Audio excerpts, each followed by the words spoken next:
to keep our minds the way we want it.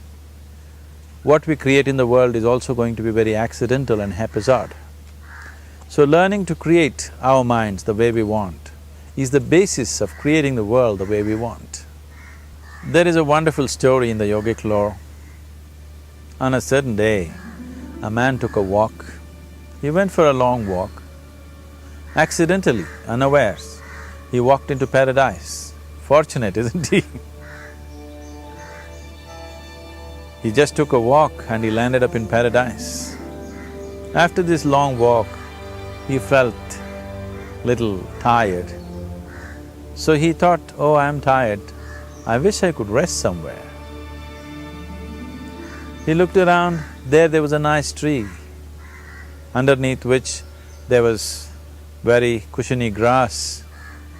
So it was inviting. He went and put his head down there and slept. After a few hours, he woke up, well rested, and he thought, oh, I'm well rested, but I'm feeling hungry, I wish I had something to eat. And he thought about all the nice things that he ever wanted to eat in his life.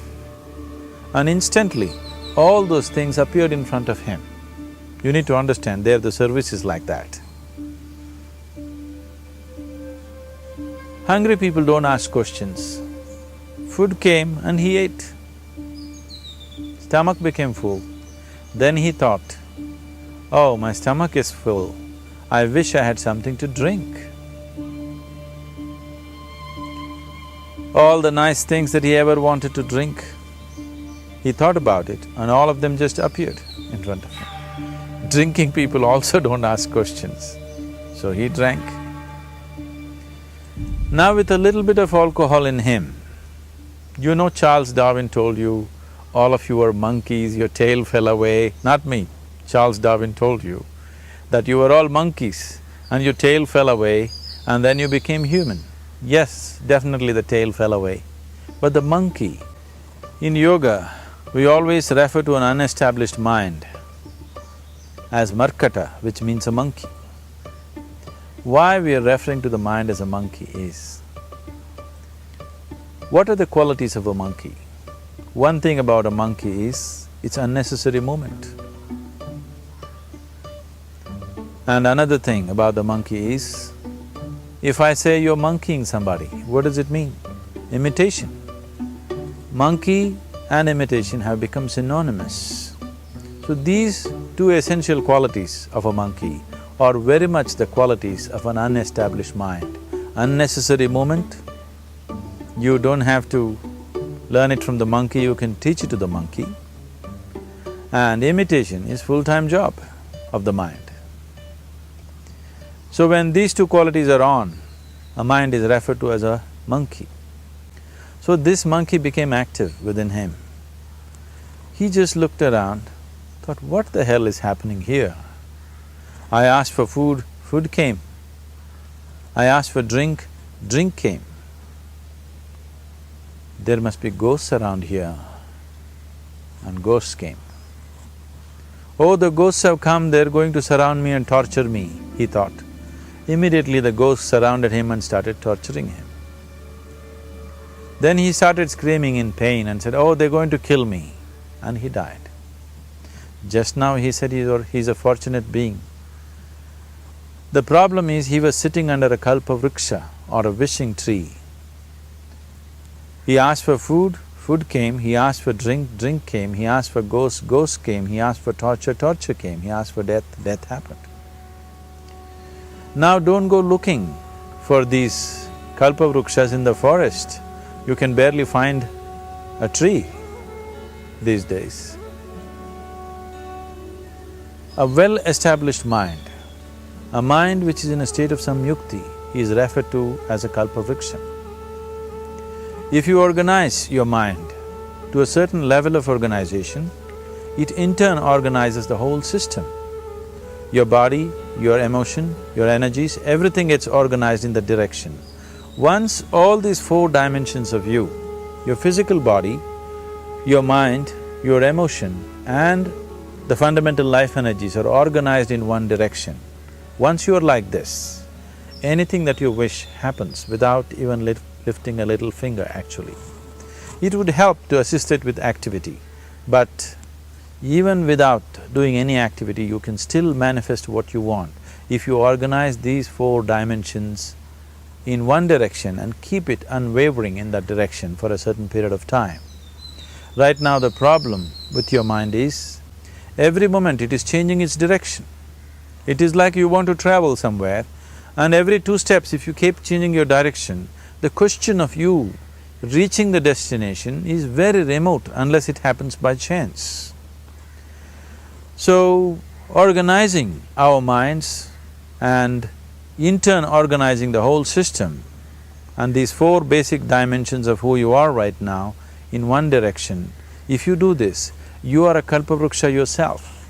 Anything that you wish will happen. But right now, if you look at your lives, everything that you have wished for till now, if it happens, you have finished. Everything and everybody that you have desired for, if all of that lands up in your house today, could you live with that?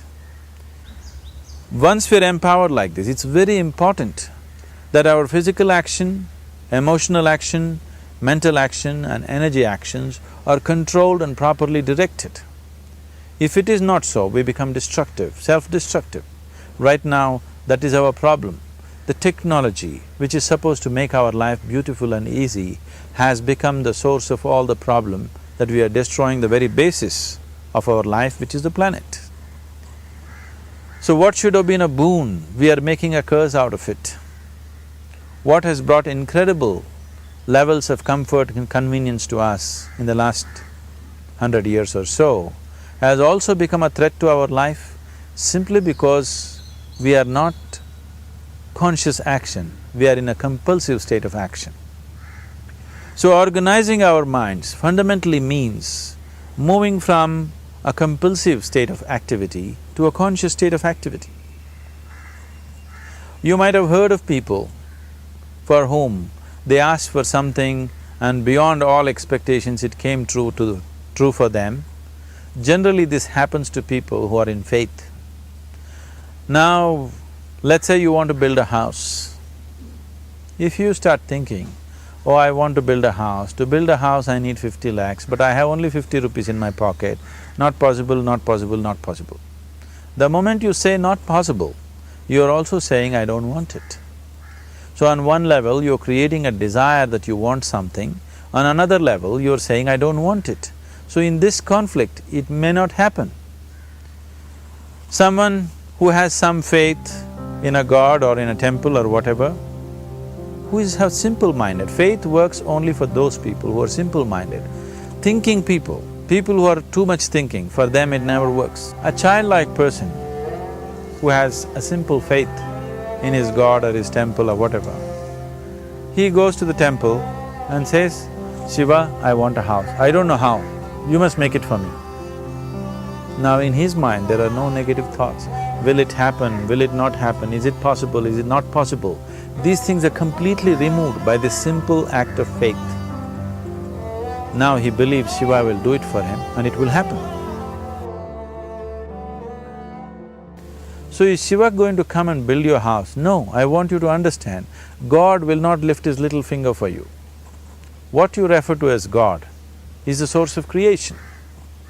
As a creator, he has done a phenomenal job, there's no question about it.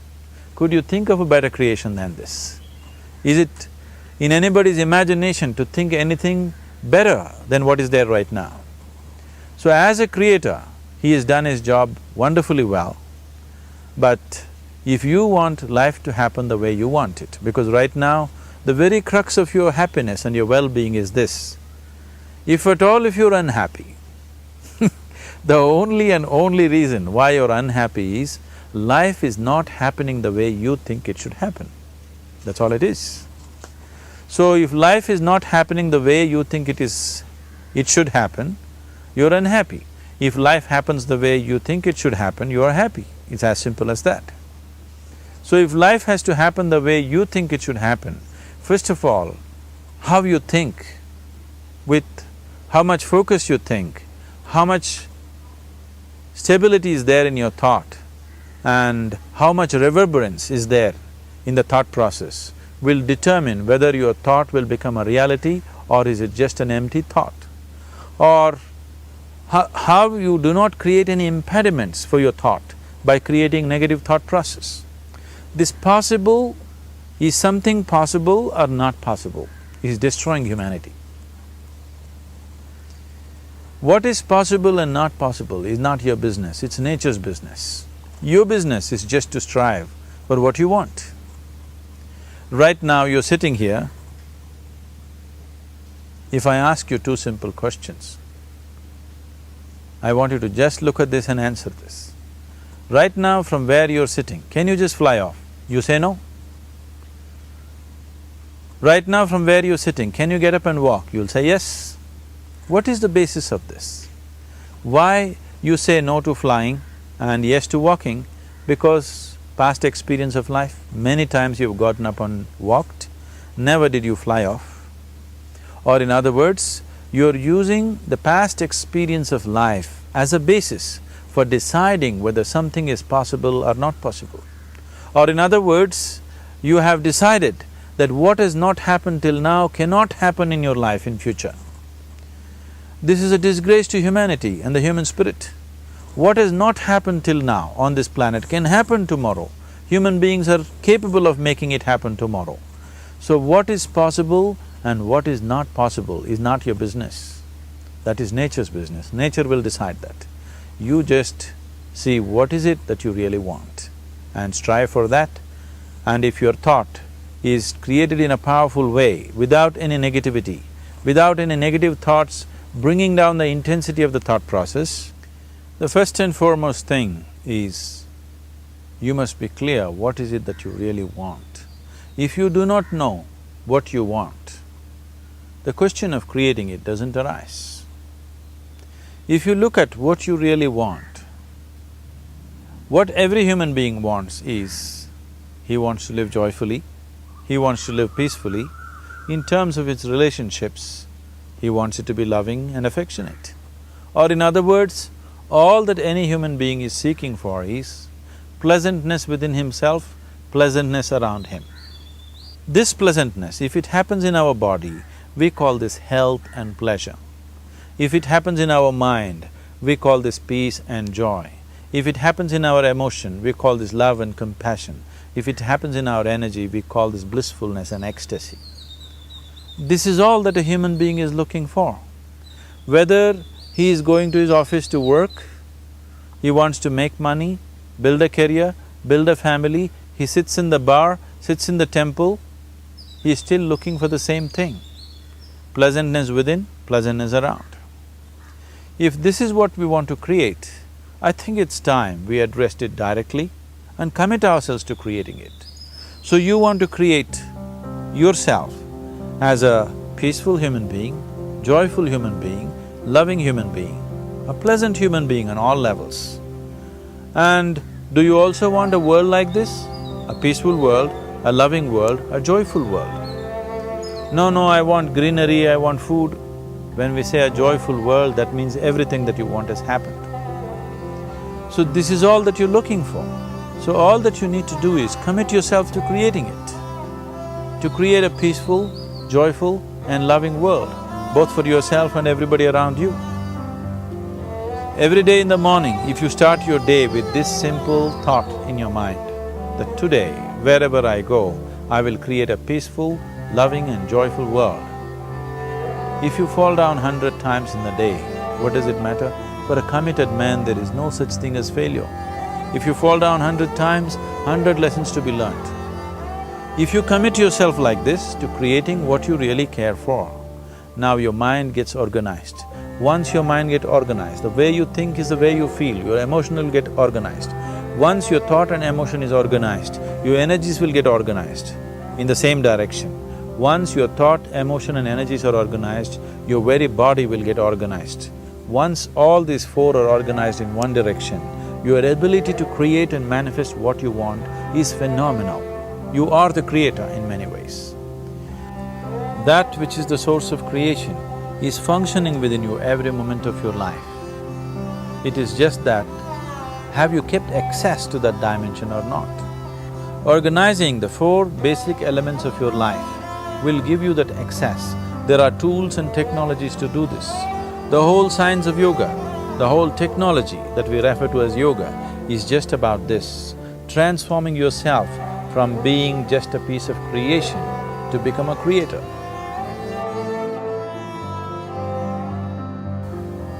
It is my wish and my blessing that every human being in this world should have this access to the source of creation within himself so that he can function here as a creator, not just as a piece of creation.